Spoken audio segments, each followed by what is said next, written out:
अस्सलाम वालेकुम my all friends, कैसे हैं आप सब लोग। उम्मीद है आप सब लोग बहुत अच्छे होंगे। और आ गई हूँ एक आज नया टॉपिक लेके। मोस्टली जैसे मैं हस्बैंड एंड वाइफ और पार्टनर्स के बारे में बात करती हूँ, तो वैसे ही आज मैं एक टॉपिक लेके आई हूँ जो मोस्टली क्या हर एक पति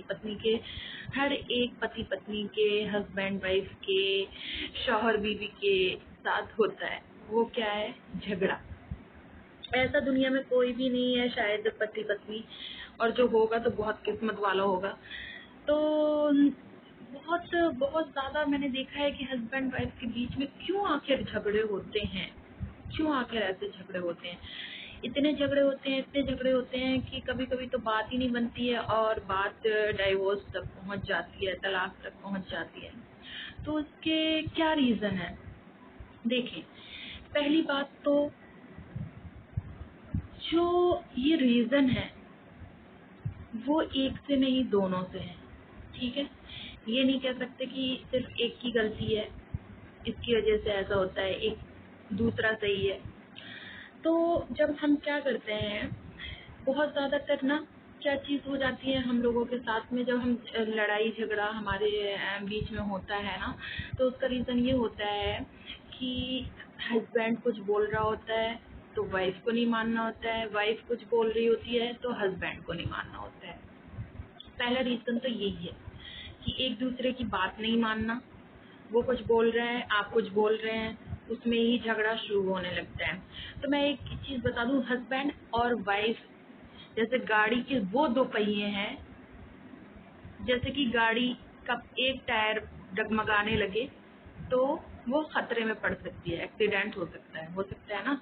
वैसे ही गाड़ी की ये दो पहिए हैं हस्बैंड एंड वाइफ, जो एक भी डगमगाया अगर तो रिश्ता खराब होने लगेगा, रिश्ते में डगमगाहट आने लगेगी। तो हम क्या करते हैं अक्सर, अगर हस्बैंड होता है तो वाइफ को कभी कभी ये होता है कि बोलने लगेगा नहीं यहाँ नहीं जाना, या आपको वहाँ नहीं जाना। तो उसकी वजह से क्या होता है कि वाइफ नहीं मानती है, तुम तो मेरे को हमेशा रोकते रहते हो यहाँ पे जाने के लिए, वहाँ पे जाने के लिए, खुद सब कहीं जाते हो, लेकिन लेकिन हम क्या करते हैं, इसी चीज से हमारे बीच में झगड़ा होने लगता है। लेकिन हमें क्या करना है, अगर हमें झगड़ा नहीं करना तो हस्बैंड कुछ बोलता है नहीं जाना यहाँ पे तो आपको मानना है, क्योंकि हस्बैंड की बात मानना आपका क्या कहते हैं कर्तव्य है, आपका धर्म है ना। और हस्बैंड को भी माननी चाहिए बात। लेकिन अगर हस्बैंड आपको रोकता है कहीं जाने से तो कुछ अच्छा ही होगा शायद, इसलिए वो जाने से रोक रहा है वहाँ पे। अगर रोक रहा है तो आप मान जाएं उसकी बात, तो उसमें क्या होता है कि वहीं झगड़ा खत्म हो जाता है। लेकिन नहीं, हम क्या करते हैं, हम उसमें बहस करने लगते हैं, लड़ाई करने लगते हैं, तो वो लड़ाइयाँ बढ़ती जाती हैं।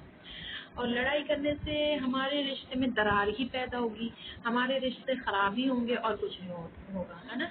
और कभी कभी क्या होता है कि हस्बैंड जो होते हैं, बहुत कोई इतना गुस्से वाले होते हैं कि अपनी वाइफ को कुछ भी अनाप शनाप बोलते रहते हैं, गालियां देते रहते हैं। उसके गालियों के साथ साथ उसके माँ बहन को भी लेके आ जाते हैं बीच में, ये सारी चीजें। तो ये नहीं करना चाहिए। उससे क्या होता है कि वाइफ के दिल में जो ना लग जाती हैं बातें, वो सारी चीजें चलो एक चोट भुला देगी कि आपके साथ जिंदगी गुजारनी है, लेकिन वो उस टाइम तो भुला देगी, लेकिन दिल पे उसके जो लग जाएगी ना, वो जिंदगी भर नहीं भूलेगी। तो उससे क्या होता है कि यार ये मेरा शौहर है, ये मेरा हस्बैंड है जो मेरे माँ बाप को बोलता रहता है, कुछ भी गालियाँ शालियाँ देता रहता है।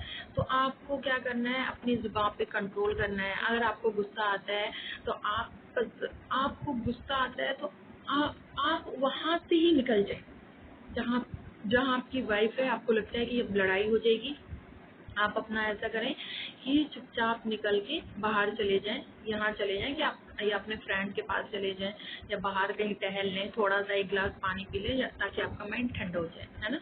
तो वहाँ पे झगड़ा खत्म हो गया।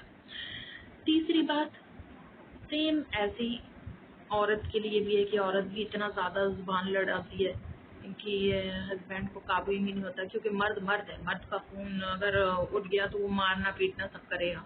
इसलिए अगर आपको अपनी लड़ाई से बचना है, आपको अपना रिश्ता अच्छा रखना है, तो आप अपना भी थोड़ा कम मुंह चलाएं, उतनी ही बात करें जितनी हम कर सकते हैं, है ना, जितना हम दूसरा वाला सहन कर पाए। तो ये बहुत ज़्यादा रीज़न जो है ना, ये मेन मेन, एक दूसरे से मुंह चलाना, एक दूसरे की ना सुनना, वो कुछ बोल रहा है तो वो एक बोल रहा है तो आप दो बोल रहे हैं, तो ये सारी चीज़ें नहीं होती है रिलेशनशिप में। अगर आपको रिलेशनशिप अपना अच्छा रखना है तो आप अपने रिलेशनशिप को तभी स्ट्रांग रख सकते हैं जब आप अपने आप को कंट्रोल करेंगे। मतलब कि दोनों ही, और मैं दोनों की बात कर रही हूँ, हस्बैंड एंड वाइफ, क्योंकि वो दोनों ही झगड़े करते हैं और दोनों ही अपने आप को सुधार लाएंगे, अपने आप को कंट्रोल करेंगे इन सब चीज़ों से, तो ऑटोमेटिक ही झगड़ा खत्म हो जाएगा, है ना। झगड़ा बढ़ाने की ज़रूरत ही नहीं है। और फिर आपको लगता है कि हमारे झगड़े, अगर हमें झगड़े नहीं करने चाहिए, ऐसे आपको कभी रियलाइज़ होता है, हम क्या करते हैं, अक्सर झगड़ लेते हैं लेकिन फिर बाद में ना एक दूसरे को सॉरी बोल देते हैं, है ना। तो ये सॉरी बोलने से कुछ नहीं होता, चलो हम सॉरी बोल दिए, ठीक है, अच्छी बात है, गलती की हम लोगों को रियलाइज़ हुआ तो हम एक दूसरे को सॉरी बोल देंगे, फिर उसके बाद नेक्स्ट डे फिर वही करने लगेंगे, तो उस सॉरी का कोई मतलब नहीं होता जिसमें आप आज सॉरी बोल दो, फिर 1 घंटे बाद 2 घंटे बाद कल वही करने लगो। तो ये चीज़ नहीं करना है आपको। अपने आप को ना, मैं बता रही हूँ, अगर एक कुछ बोलता है, आपकी वाइफ आपको कुछ बोलती है, आप वहाँ से चुपचाप निकल जाए, आपका ऑटोमेटिक जो माइंड सही हो जाए, आ जाए। सेकंड बात, वाइफ को भी अपनी जुबान पे कंट्रोल रखना है, उल्टा सीधा नहीं बोलना है, ताकि आप अपने शौहर के साथ अच्छी तरह अपनी ज़िंदगी बिता पाएँ, अपने पति के साथ अच्छी तरह ज़िंदगी बिता पाएँ। वरना आप क्या है, आप देखिए, कुछ कुछ लोग क्या होता है कि कुछ माँ बाप ऐसे होते हैं जो, जिनके पास ज़्यादा पैसा होता है ना, वो अपनी बेटियों को कुछ इस तरह से चढ़ा के रख देते हैं कि हाँ, अगर तुम्हारी ससुराल वाले कुछ बोले, तुम्हारा पति कुछ बोले, तो तुम चुपना नहीं, तुम्हें और जवाब देने हैं, अच्छे जवाब दे के आ जाना। क्या अभी तक मैं 18 साल से पाल रही थी, तुम्हें पाल नहीं सकती क्या? तुम आ जाना, यहाँ पे रहना। तो वो माँ बाप की गलती होती है।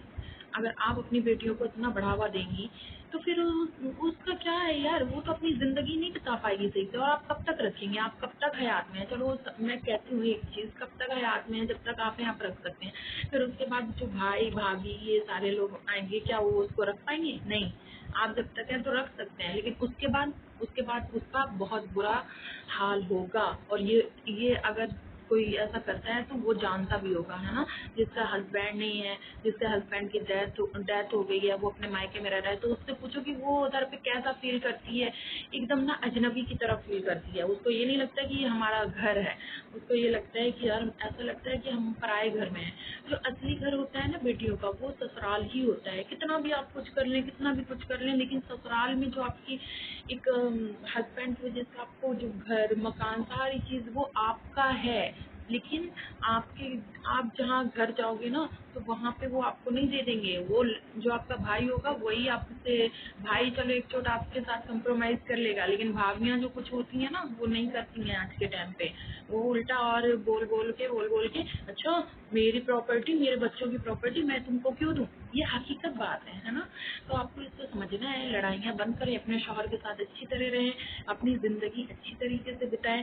तो लड़ाइयाँ नहीं करने का ये रीज़न होता है कि आप अपने आप को ना, दोनों अपने आप को कंट्रोल करें। अगर एक कुछ बोलता है तो उसका सुन लें, और दूसरा कुछ बोलता है तो उसका सुन लें, और निकाल दें कान से बाहर बातें, तभी रिश्ता चल सकता है, वरना नहीं चल सकता है।